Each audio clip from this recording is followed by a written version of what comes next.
Olha, o Prêmio Nobel da Paz desse ano foi oferecida à iraniana Narges Mohammadi. Ela é uma ativista pelos direitos das mulheres e, por desafiar o regime extremista do Irã, está cumprindo pena de 10 anos de prisão. De dentro da cadeia, ela é uma das principais lideranças das manifestações que, desde setembro do ano passado, fazem ecoar nas ruas e nas redes sociais as palavras mulher, vida e liberdade. A luta por direitos básicos incomoda no Irã. As autoridades tentam impedir, mas vozes corajosas, como a de Narges Mohammadi, insistem em contar essas histórias. Uma das lutas da atual vencedora do Prêmio Nobel da Paz é para que o confinamento solitário nas prisões iranianas seja reconhecido como uma forma de tortura. Eu senti o pavor e a angústia por estar tão longe dos meus filhos. Andava tão rápido naquela solitária que eu estava quase correndo, dando a volta na cela. Sentia que se eu parasse um minuto eu podia explodir.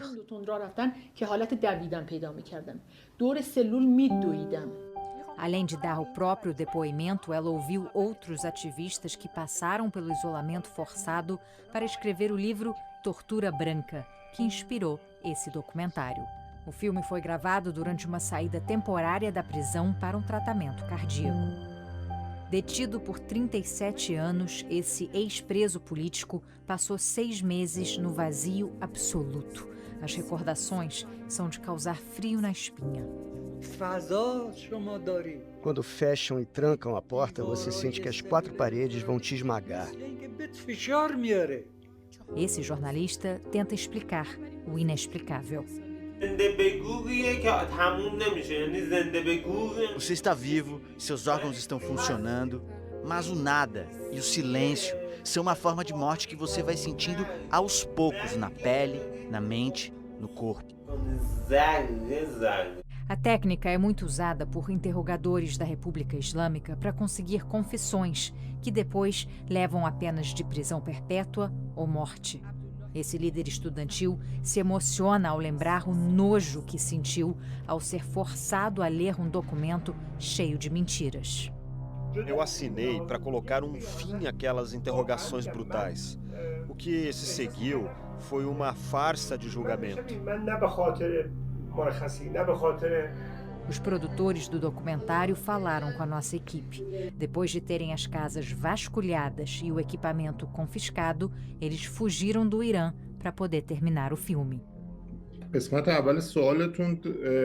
Fazer um documentário é mostrar verdades. A República Islâmica, o regime autoritário do Irã, sempre tem medo de mostrar essas verdades e tudo que foi feito ao longo de mais de 40 anos, desde a Revolução Islâmica de 79. O povo iraniano não tinha mais como ficar calado. Pessoas que nunca imaginavam participar de manifestações não aguentaram tanta repressão e também a prisão de filhos e filhas. Esses ativistas e estudantes presos, eles não fizeram nada de errado. Eles só falaram sobre direitos básicos na vida deles.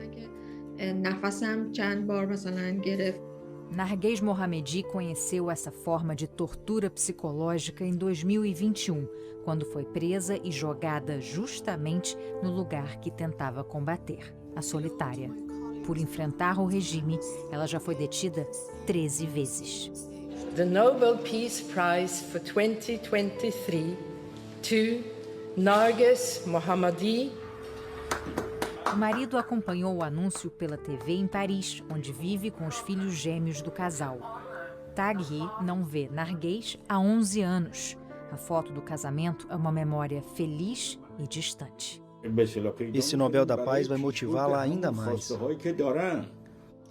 Kiana e Ali estão crescendo longe da mãe, mas se orgulham da coragem inabalável dela.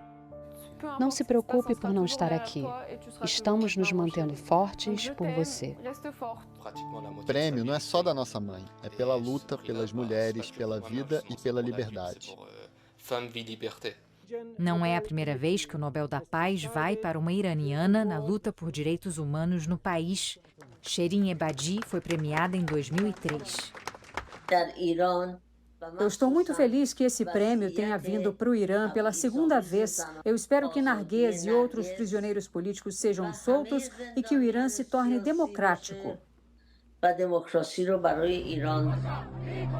Ciente de que a luta não é individual, o Comitê Norueguês do Nobel estendeu o prêmio para as centenas de milhares de pessoas que se manifestaram ano passado contra a repressão do regime de Teherã e o poder abusivo da chamada Polícia da Moralidade, que vigia roupas e atitudes, principalmente das mulheres.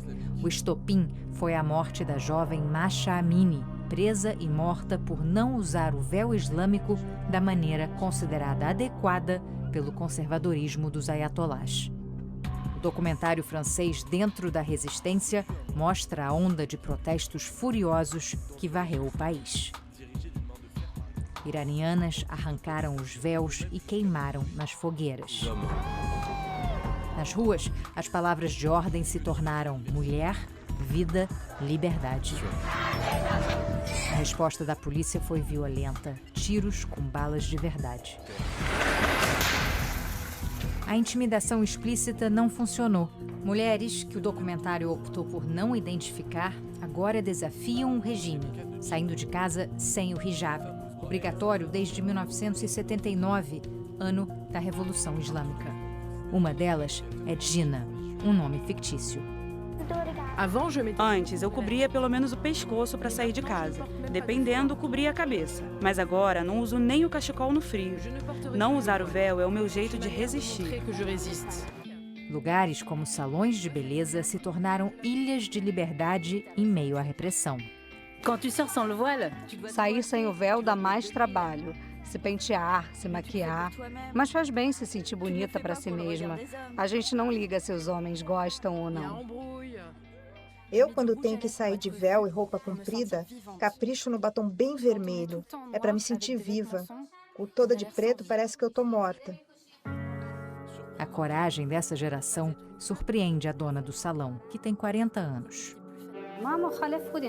Eu só saio de véu. Aprendi assim com meus pais, apesar de não gostar. Agora, acho que a minha geração dá apoio para que as mais novas sejam mais ousadas. A Dina é casada e tem um filho de 3 anos. O armário dela é dividido, metade sem cor e comprida, metade colorida e curta. Eu, por mim, só usaria esses vestidos assim. Mariane, outro nome fictício, também se recusa a sair de casa de véu. Ela mostra como a rebeldia começa a se espalhar nos pequenos detalhes. Até pouco tempo, a vitrine de sutiãs era coberta com um pano. Agora tiraram. Nesse bairro rico do norte de Teherã, o shopping parece ser de uma metrópole qualquer do Ocidente. Aqui dá para comprar roupas que não existem em outras partes da cidade. Casais de mãos dadas e amigas de cabelos aparentes não chamam atenção. Parece um sopro de modernidade, mas no fundo é uma volta no tempo. No início da década de 70, era comum ver mulheres com as pernas e o cabelo à mostra. Quando eu conto ao meu filho que aos 15 anos eu saía da escola para a matinê na boate, ele não acredita em mim. Essa exilada política na França deixou a terra natal nessa época.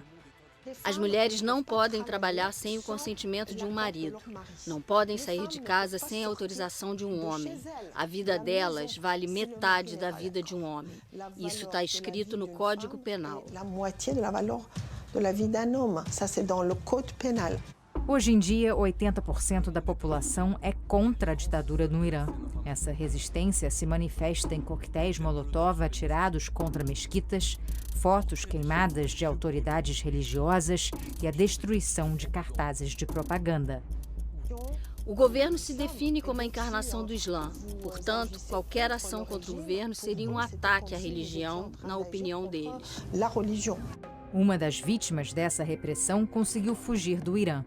Ela estava encarcerada em Evin, a mesma penitenciária onde está hoje a vencedora do Nobel da Paz, Narguez Mohammadi, um lugar conhecido por abrigar presos políticos do regime e onde as agressões físicas fazem parte da rotina.